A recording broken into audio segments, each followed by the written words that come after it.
Hello and welcome. In this video, I'm going to show you how you can build a currency converter app that uses Python and customTKinter. I'll just give you a quick demo of what we're going to build.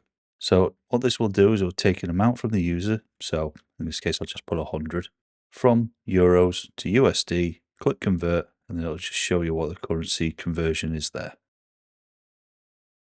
Okay, to build this app, you'll need to have Python installed along with TKinter, which might or might not be installed with the version of Python you have. Also, you'll need an IDE or text editor of your choice to use. Myself, I'll be using VS Code, which I have open, and I've opened the folder that the app's files are stored in. I should also mention that the version of Python I used was 3.12. The last thing you'll need is an API key from freecurrencyapi.com. I opted for this site as their free tier was quite good and offered what I needed at the time of producing this video. I was not sponsored by them, I just found the one I was looking for an API to use. Before we begin, there are links in the description to a blog article that covers this video, along with a link to a repository on GitHub that has the source code in. To get started, you'll need to create a new virtual environment for the app. If you aren't familiar with Python virtual environments, I have a link to a video in the suggested box that goes over what they are and how to use them. So to create a virtual environment, I'm just going to run python-m venv, which will basically just give me a new virtual environment called venv. Next, I'm going to activate the virtual environment. So we can see that it's now shifted to currency converter. And with the virtual environment now set up, I'm just going to install some required packages. There's a requirements.txt file here, which has a list of the packages that are required to make this app work. So I'll just show what's in there. And to install them, I'm just going to run pip install -r requirements.txt. That's done. Okay, with that done, let's have a look at the folder structure. So I'm going to look at the images folder first because it's pretty self-explanatory. So we've got two images in here. First one is icon. This image will basically show up when you run the application. So if you're on macOS, it'll show up in the dock at the bottom. If you're on Windows, it'll just show in the taskbar wherever the app's shown. And then header. This is the image that's at the top of the actual application itself, which will just have some text in there saying currency converter. Next up, modules.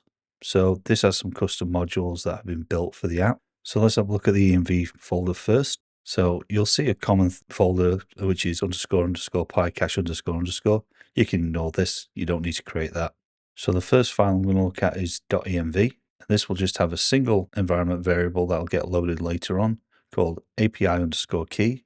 And all you need to do is just change that to the API key that you get from Free Currency API. Next, we've got the env_vars file. Now this file has a single function that will load the environment variable stored in the env file and check if that key is loaded as expected, meaning if the value of the environment variable named API_key is anything but none, it's done. Also, if the .env file cannot be found, it will also raise an error in the form of a message box. So pretty straightforward.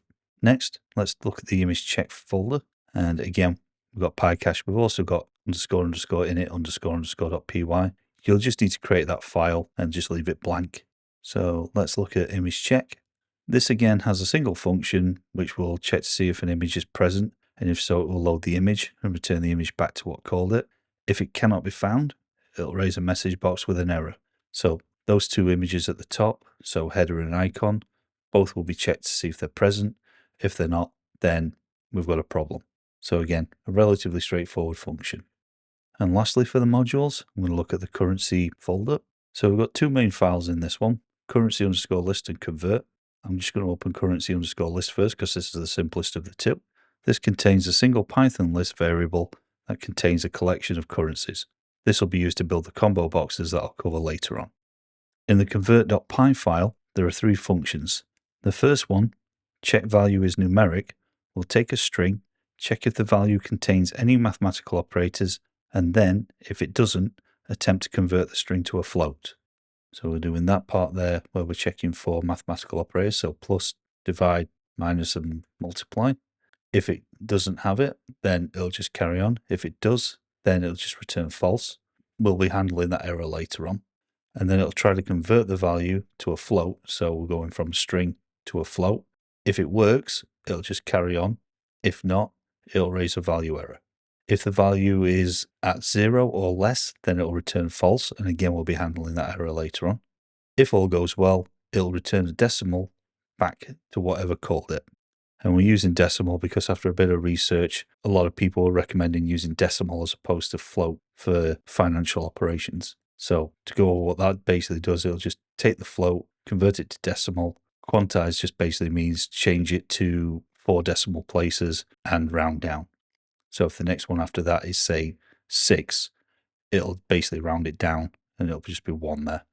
The next function, get exchange rate, will take the currency to convert from and to, attempt to call the API for a unit of 1. So if we convert it from 100 euros, it'll just try and get the value of 1 euro and what we're converting against. So as an example, USD, it'll try to get whatever the value in US dollars is of 1 euro. And again, it's pretty similar to what we had before. So it'll create a client here, which is basically just a way to interact with the API. Then it'll try to call the API, got a base currency, which will be a from currency, and currencies, 2 currencies. The requirement of the API is that has to be in a list. If it can't do it for whatever reason, so I've not put a specific error message here or error response, I've just basically said all of them. It'll just come back and say there's an error and just raise a message box. If everything goes as planned, it'll basically just return a decimal in very much the same format that we had with the previous function. The last function, convert currency, will take the value to convert along with the currency to convert from and to. It will then take the first 3 digits, so from currency code. So we're going to take the first 3 digits from that, so USD, EUR, whatever it is. And then we're going to do a similar thing with to currency code. And that will basically give us our from currency code to convert from, and then what we're going to be converting to, so we can send those to the API. And then we're going to use our get exchange rate to go and get what the actual currency is. So whatever the value of one of this is, converted, and give the return value of whatever we come back from. What we're then going to do is simply take that return number, times it by the value which we originally got. So let's say it was $100 and was converted to euros. So we're going to do $100 into euros, quantize to 4 decimal places, and round down, and return that back to whatever called it.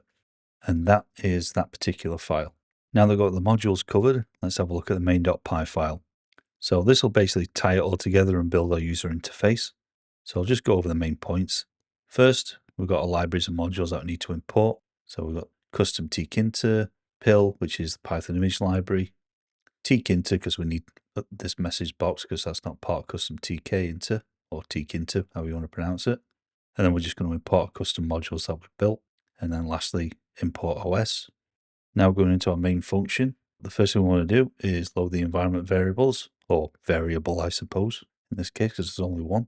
So that'll be calling load environment vars function, which comes from one of our custom modules. Next, I'm going to get the absolute path of the main.py file. The reason for that is we need it to be able to work out where the images folder is, which moves swiftly on to checking the 2 images to see if they're present. So we're going to do an icon check. I'm going to pass it the image path. So we're going to use that base dir that we just created, and then images and then icon.png. If the file's present, okay, fine. It'll load the image. If it's not, it'll just turn around and chuck an error message saying like the image can't be found. After that, we're going to set some defaults for the app. We've got app name, and we're just going to call it currency converter, and then a default font size. We're going to use font size 24. Now, I've put app name here specifically because I'm using it in 2 places and I just can't be bothered to type it out twice. The font size is also referenced in multiple places, so it just made sense to do that. After we've done that, we're going to instantiate the actual application. So we've got a variable called app, and that will be calling customTKinter. Then we're going to set the app's title, the window size, and I don't want it to be resizable. After that, I'm going to set the icon, and then I'm just going to set up a couple of variables that will be used to store the values from the combo boxes. So this will be from currency and to currency. And it's using data types of string var because those are specific to TKinter and customTKinter to keep an eye on the actual value of the combo boxes. And now we can actually start building our user interface. First, we're going to load the header image area. We want to take the header image, which is what we checked earlier. So we're just going to call what was returned back in header check and work that. And we're going to have a size of 450 by 160. Then we've got a label, which just is basically saying currency converter, and it's got a font size of 38. So this was a slightly bigger font than what we set for the default, but that's fine because that was needed. And then we're just going to position it on the grid. Next, we're going to start with the entry box for the value of the currency to convert. So the first thing we're going to do is create a frame. I'm going to position that on the grid. So we want that on row 1, column 0. Then we've got a label that just basically says convert.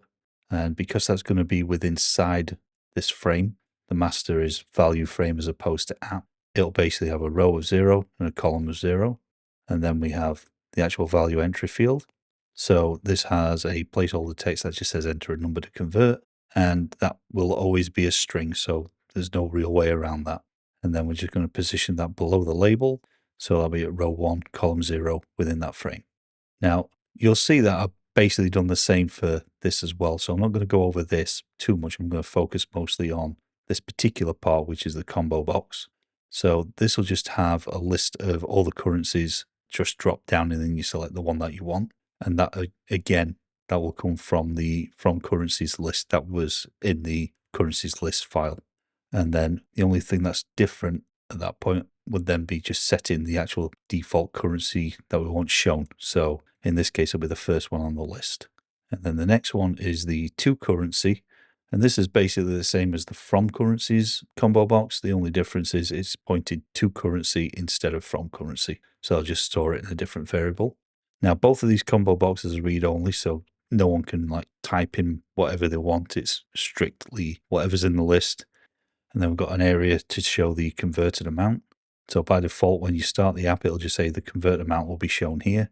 When you go through a conversion, it will then show you what the converted currency is that you saw in the demo at the beginning of the video. And I'm just going to skip this bit for a moment because I'm just going to go over the button. And right at the bottom of the app is a convert button, which basically calls a function called convert currency button command, which I just skipped. I'm just about to go over. So when that's clicked, it'll perform all of this. The first thing it'll do is make sure that the from currency and to currencies are not the same, because if they're the same, what's the point in converting?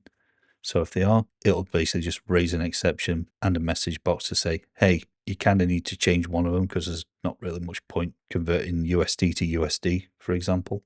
Then it'll create a new variable called convert from value, and it'll just run it through that check values numeric function that we created. And if it's all okay, it'll come back and say, yep, great. If it isn't, and say if convert from value is false, so all those checks that we did would produce a Boolean value of false if it actually wasn't a numeric value. At this point, it'll just basically say, check the value entered as a number, and it's higher than 0. And then lastly, it'll just run a converted value. So what at this point we'll do is we'll convert the currency. So what it's from, what it's to, what the value is, get the converted amount. And then lastly, we're going to update to currency value label to actually show what the actual value is. So in this case, it'll just show what the value is and what the currency code is, and then the to currency and what that code was as well. And then lastly, for this function, we've just got a app.main loop, and that'll just keep the window open until it's closed by the user. And then to finish the file off, we've got the trusty old if __ name __ equals __ main __ just run the main function. And that's it. Pretty straightforward. Close that down and let's run the app. So I'll just hide VS Code a moment. So the first thing I'm going to do is I'm just going to put some text in the entry box as a test and see what it does. So you can see we've got euro, US dollar, convert, and then we get this error. Please check the value entered as a number and it's higher than 0. Then let's just do another test. So 1 + 1. Then we get another error. So let's say -10 and then convert. Same error again. And what you're seeing here is the actual icon. I just kept it simple. So let's do 100. And because I'm from the UK, let's go pounds into dollars. But first, I'm going to do pounds into pounds. Click convert, get another error. So there's no point converting the same currencies. So I'm going to change that to USD and then click convert. And there we go. So we've got £100 equals 128.74 USD at this point in time. And there we have it, a currency converter app made with customTKinter that uses an API to get the conversion rate and then presents the converted amount to the user. So I hope you found that to be of interest. If you did, please click the like button and consider subscribing.